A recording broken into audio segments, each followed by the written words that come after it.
Hello, কেমন আছেন সবাই? সবাইকে চৈত্র সংক্রান্তির শুভেচ্ছা। আজকে আমি পাটিসাপটা পিঠা তৈরি করব।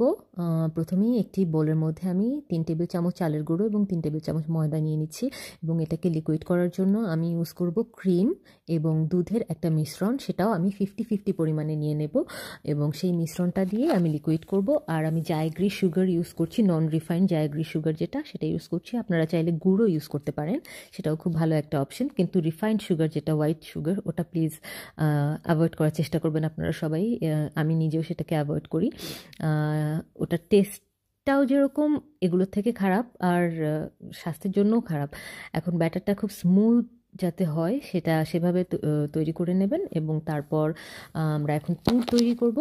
পুরের জন্য আমাদের ফ্রেশ কোকোনাট ক্রাম আমরা চাইলে নিতে পারি, কিন্তু আমার কাছে এখানে যেহেতু ড্রাইড কোকোনাটের ফ্লেক্স সেটাই আছে, তো আমি সেটা দিয়েই করব এবং সেটাতে যতটা কাছাকাছি অরিজিনালের কাছাকাছি টেস্টটা নেওয়া যায় সেটার চেষ্টা করছি। এবং তার জন্য আমি এখানে যে আমার মিল্ক আর ক্রিমের যে মিশ্রণটা ছিল সেটা আমি দিয়ে দিচ্ছি।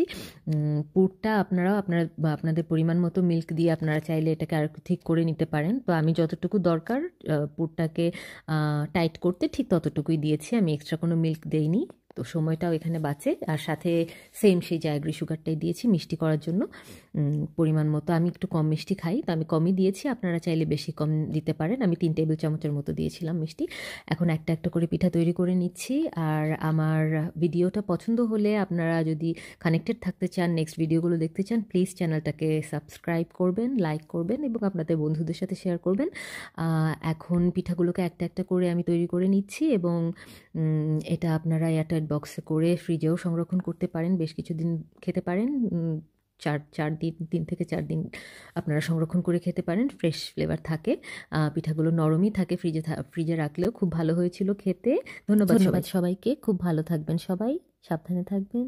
বাই বাই, নেক্সট ভিডিওতে দেখা হবে।